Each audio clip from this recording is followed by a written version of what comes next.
are in charge. 88.2 FM. We are in charge. 88.2 FM. We are in charge. 88.2 FM. We are in charge. 88.2 FM. We are in charge. 88.2 FM. We are in charge. 88.2 FM. We are in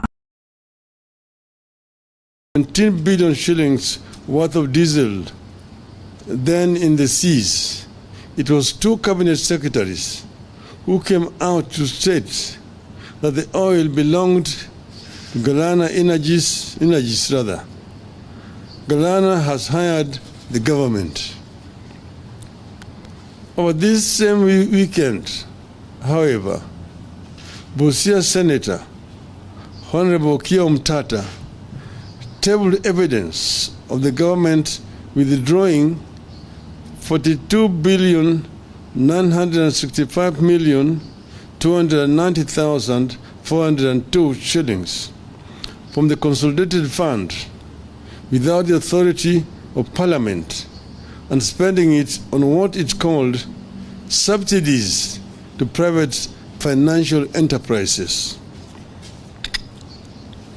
The senator tabled evidence that in June 2023, at the closure of the financial year 2022-2023, the National Treasury withdrew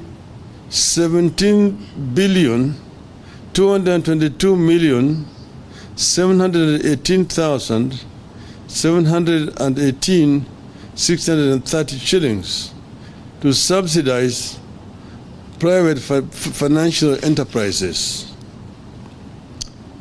He was able to establish a link between the Kenya shilling 17 billion, which was unconstitutionally withdrawn from the consolidated fund in June 2023 to subsidize unnamed private financial enterprises, and the 17 billion shillings contested oil shipment between Mrs. Njeri and the two cabinet secretaries.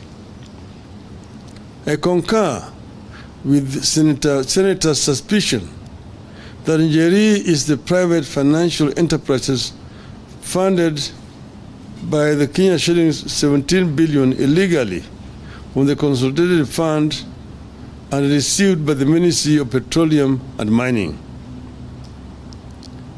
The CS for Energy and Petroleum, Mr. Chirchir, and National Treasury, CES, Njuguna Ndungu, have certainly committed criminal offenses, abused office, and gone against the Constitution.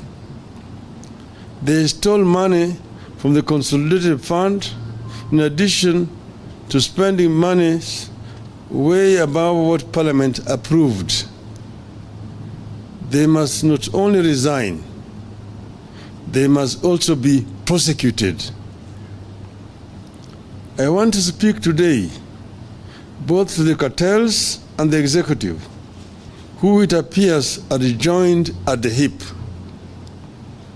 The oil firms, the National Assembly majority leadership, and the CS David Chirchir have talked of there being a G2G memorandum of understanding in this oil deal. Once again, I am asking that the documents be shared with the public. This must be documents signed by a representative of the government of the Kingdom of Saudi Arabia and the United Arab Emirates and the Republic of Kenya, not that of the Ministry of Energy and Petroleum and ADNOC Global Trading Limited or Emirates National Oil Company.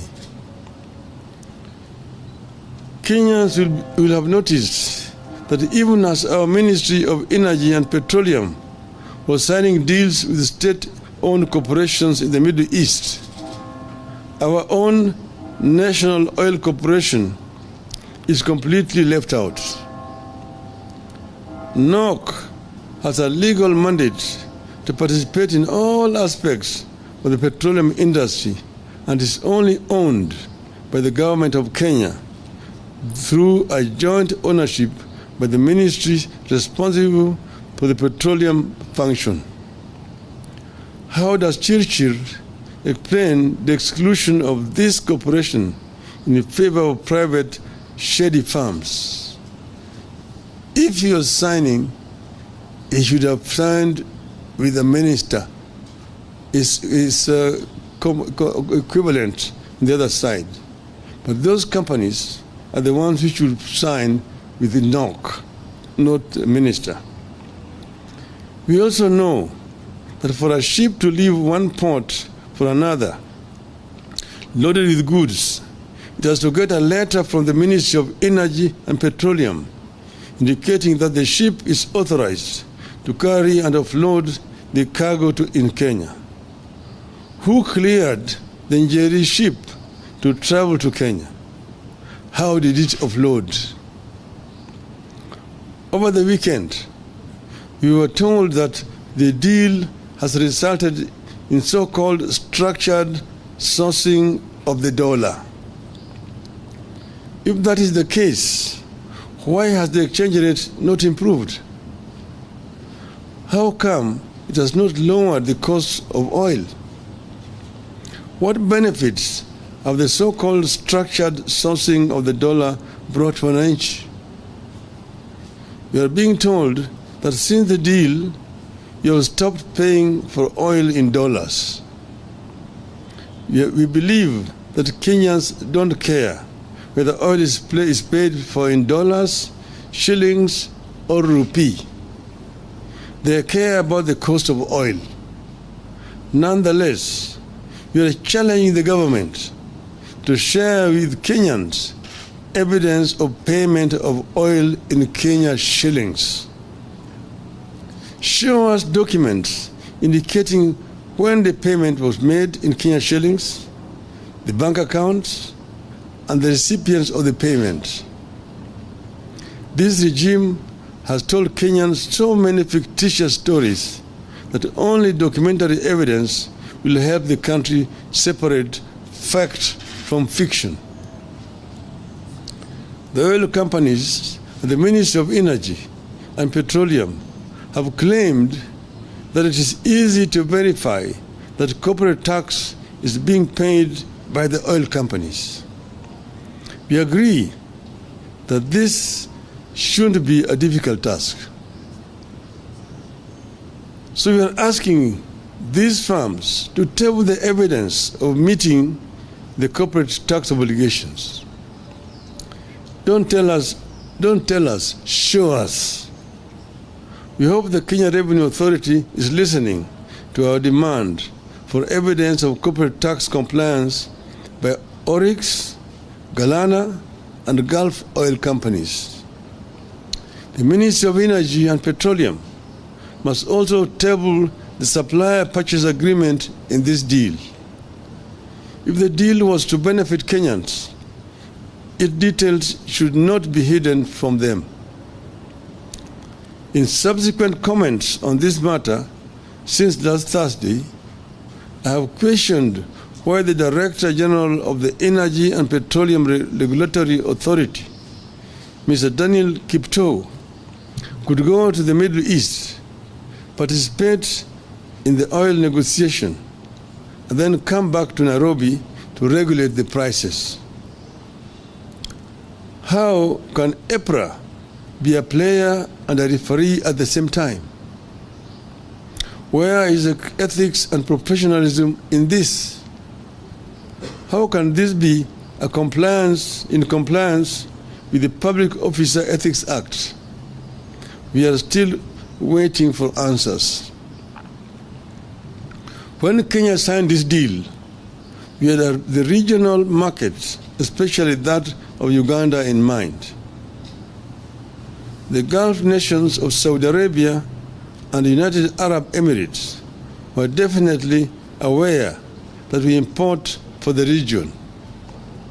This in itself makes it impossible that we could have had a G2G.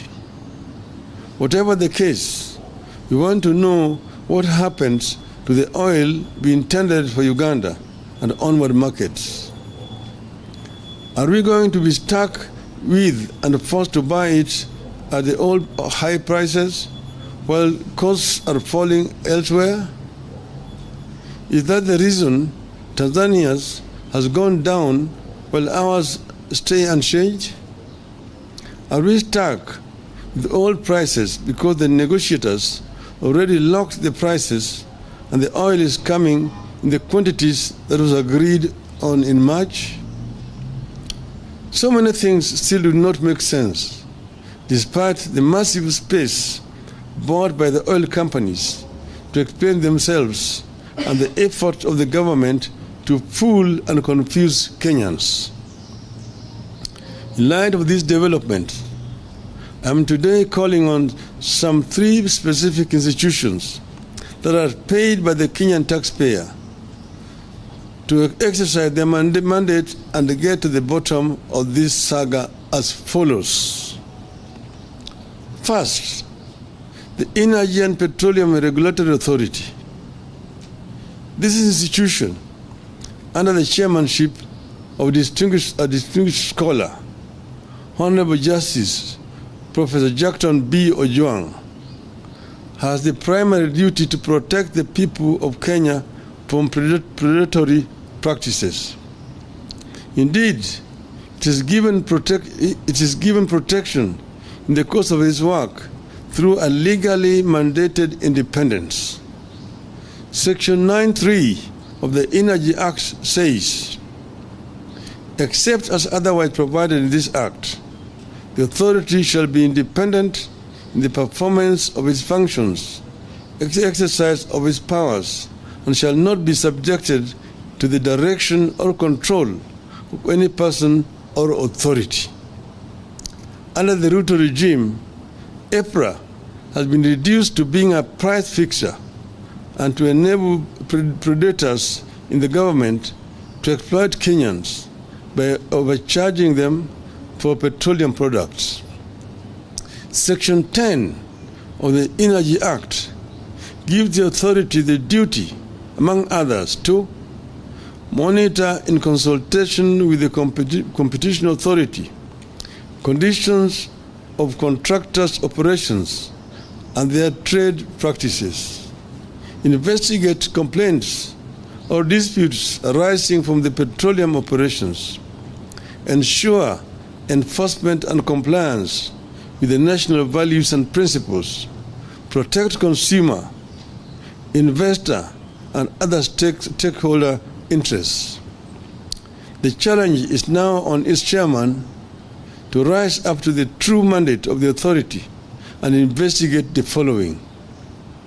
1. Violation of consumer rights under the Bill of Rights in the G2G arrangement. 2. Transparency of fuel contracts signed by all parties in the alleged G2G arrangement. 3. Criminal collusion through price fixing and other corrupt trade practices in the G2G arrangement. 4. The controversy surrounding the dispute between Galana Energies Limited and Anjeri Njoroge. The second institution we are challenging is the Office of the Auditor General.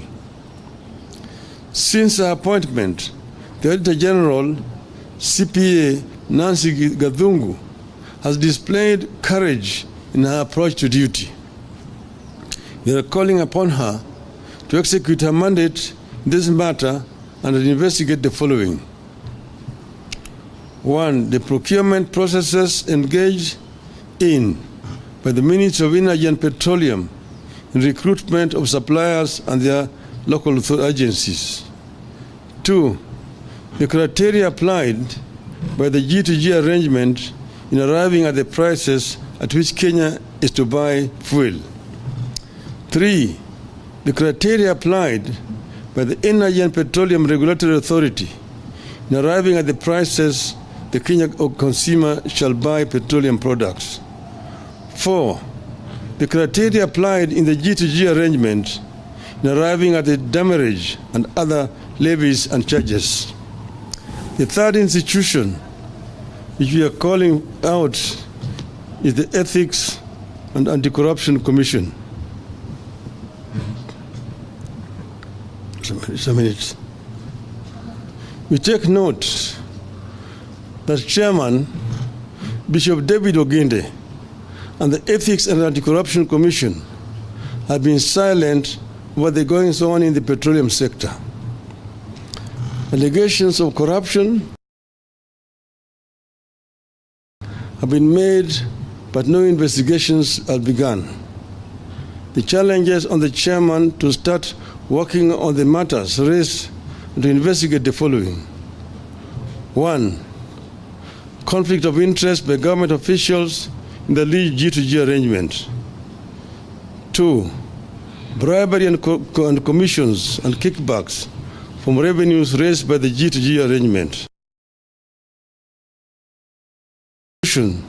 Through price fixing and other corruption and violation of procurement local agencies. Once again, we reiterate that we stand by every word that we have said on this oil deal. We will not relent on this matter until the truth is known and punishment that fits the crime is meted out. In the meantime, heads must roll at the Energy Ministry and National Treasury. End of statement.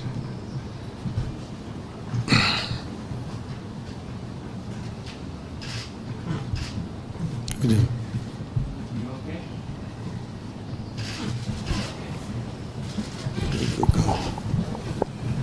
We can leave it there. Mm-hmm.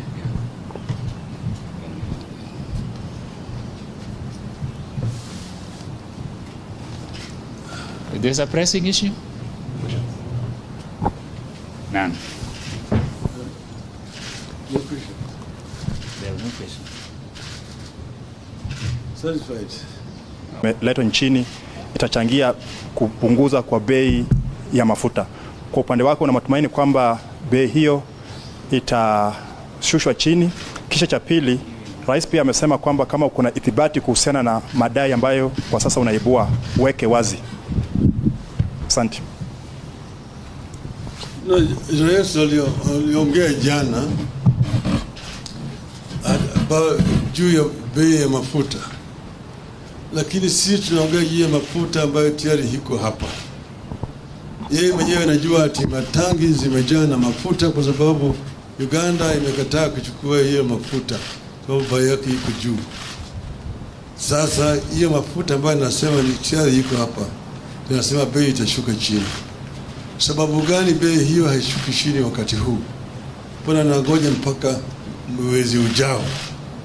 Haya yote katika hiyo statement ambayo mimi nimetoa, nimesema mambo mengi zaidi. Nimeongea juu ya vile hii mafuta yenyewe ilikuja hapa. Kwanza walisema, na hata yeye jana alikariri, ati hii ni serikali na serikali, yani G ni government to government. Lakini ile makaratasi ambayo nasema ziko hata mbele ya bunge ni karatasi ambayo zimewekwa sahihi na bwana Chirchir kwa upande hii, lakini ngambo ile hakuna waziri upande ile ambaye ameweka sahihi. Hiyo sio G2G. G2G must be government to government. Tumesema yeye ameweka sahihi na makampuni pale. Tumesema kama ingekuwa sawa, tuko na kampuni vile vile hapa Kenya ya serikali inaitwa National Oil Corporation ambayo ilingeweka sahihi na hiyo kampuni ya Saudi Arabia na hizo kampuni nyingine ya Emirates, sio waziri wa serikali ya Kenya. Kwanza hiyo yanasema ni ukweli, yale ambayo nasema hiyo ni uongo, sio kweli. Hiyo ni uongo, sio kweli. Kwa nini wamewacha kampuni ya serikali hapa, alafu wanakwenda kuchukua makampuni zingine ya binafsi kama Oryx, kama Galana, kama Gulf? Kitu gani, shida gani iko na kampuni yetu ya NOC hapa? NOC imepata kimi siku gani ili ikaweka sahihi? Ndio kwa sababu hawa jamaa wenyewe walienda ngambo ile na wanapata rushwa kupitia hiyo makampuni ambayo ameweka hapa. Tena waniambia mimi ati makampuni ya mafuta amenijibu. Katika taifa letu hapa makampuni makubwa ya mafuta ni Vivo, ni Shell, ni Total. Hawa hawajanijibu. Wao wenyewe wanaumia. Uliza hao, mimi nafanya biashara na makampuni ya mafuta. Wanaumia wote. Wana shida.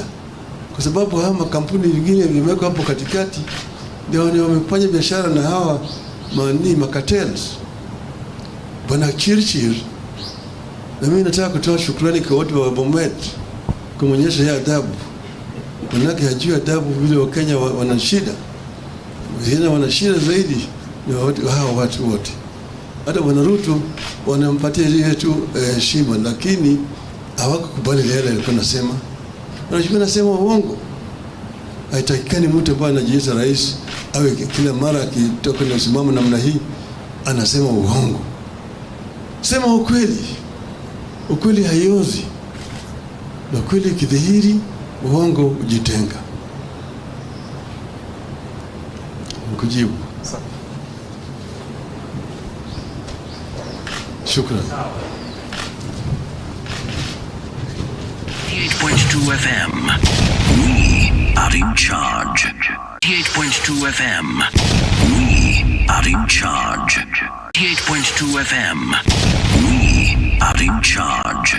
88.2 FM. We are in charge. 88.2 FM.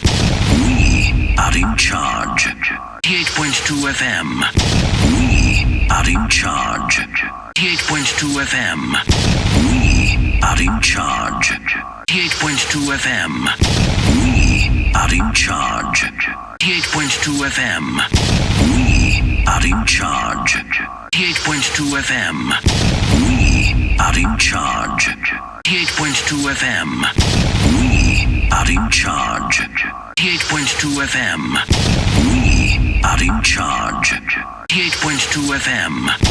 We are in charge. 88.2 FM. We are in charge. 88.2 FM. We are in charge. 88.2 FM. We